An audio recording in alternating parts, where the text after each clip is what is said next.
Na kmetiji Rožej v vasi Turje nad Dolom pri Hrastniku so pred 20 leti opustili živinorejo in se preusmerili v sadjarstvo. Danes so v Zasavju kmetije z največjo površino namenjeno pridelavi jabolk. Pridelujemo 9 različnih sort jabolk. Pred 3 leti pa smo se odločili na pobudo potrošnikov za sorto Topaz. To je odporna sorta, zelo iskana med potrošniki. Poleg te sorte pa smo zasadili tudi sorto Opal, ki je ravno tako odporna sorta, zelo okusna, vendar na žalost še malo manj poznana. Sadje in druge pridelke prodajajo neposredno na domu in bližnjih tržnicah. Jabolka obirajo v zadnji fazi zorenja, kar prinaša boljši okus in zato prednost pred pridelovalci, ki jabolka oberejo prej in hranijo v hladilnici. Del sadovnjakov so zaščitili s protitočnimi mrežami, ker so jim neurja pred leti povzročila precejšnjo škodo. Pred 2 letoma pa je udarila tudi slana in jim uničila celotni pridelek.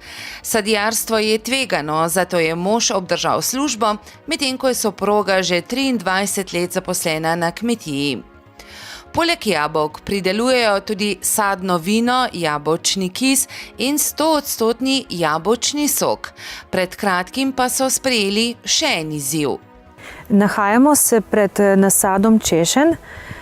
Ta nasad smo posadili v letu 2012. Za nasad češenj smo se odločili izključno z namenom, da popestrimo ponudbo na naši kmetiji. Imamo posajene različne sorte, tako da bodo na voljo po zrelosti od meseca maja pa tja do začetka julija. Rožejevi redno sodelujejo na ocenjevanju sokov in sadnih vin. Zlata priznanja so dobili na ocenjevanjih dobrote slovenskih kmetij, med drugim tudi za sadno vino, na mednarodnih sejmih v italijanski Pantijaki in na sejmu Agra v Gornji Radgoni. Na Radgonskem sejmu so bili edina kmetija, ki je dala na ocenjevanje svoje pijače. Z zlatim odličjem so se znašli tudi v družbi pivovarn Laško in Union, na kar sta Rožejeva še posebej ponosna.